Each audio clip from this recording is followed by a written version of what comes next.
Muntik nang ma-injured si DeAndre Ayton sa laban kontra Finland mga idol. Bahamas loaded of NBA player versus Finland. Sa umpisa ng laban naagawan agad si Ayton, pero gumanti naman ng steal si Ayton at slam dunk mga idol. Pero nang sunod na dakdak ni Ayton ay nadulas siya sa sahig. Buti na lang hindi na injured si Ayton. Isang tres ni Buddy Hield at assist sa kakampi niya sa ilalim ganda ng laban mga idol. Both team ex-kanyang 3-pointer. Nagpabaon pa ng supalpal ang man ng Phoenix Suns na si Eric Gordon. Nagtapos ang first quarter, 26-27 dikit lang laban mga idol.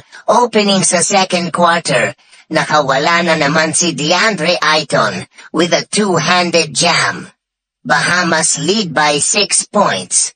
Gumanti naman ng two-handed jam si Miro Little.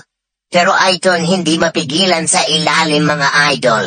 Grabe yung 17 years old player ng Finland. Sinupalpal si Travis Moonings. Umabante ng bahagya ang Finland, 44-38. 18 years old Valdez Edgecombe nagbigay ng home time para ilapit ang laban mga idol. Idon Maxhuni nagpakawala ng tres mga idol. Sinundan pa ng step back ni Maurinen sa harap mismo ni Ayton.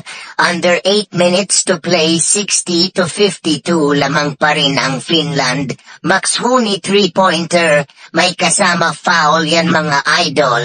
Sinagot yan ng 3-pointer ng NBA player na si Buddy Hield at diving layup para makuha ang kalamangan. Nagtapos ang third quarter, 73-67. Lamang na ang Bahamas mga idol. Sa final frame yung 18 years old na si Edgecombe lumipad mga idol. Under 4 minutes sa final frame lumubo na sa 10 points ang lamang ng Bahamas mga idol. Gumanti naman ng tres ang Finland, pero isang fade-away shot ang sagot ni Eric Gordon at isang good night 3-pointer ni Franco Miller nagtapos ang laban, 96-85, panalo ang Bahamas. Buddy Hield 24 points, DeAndre Ayton 19 points, Eric Gordon 16 points, at Valdez Edgecombe 20 points.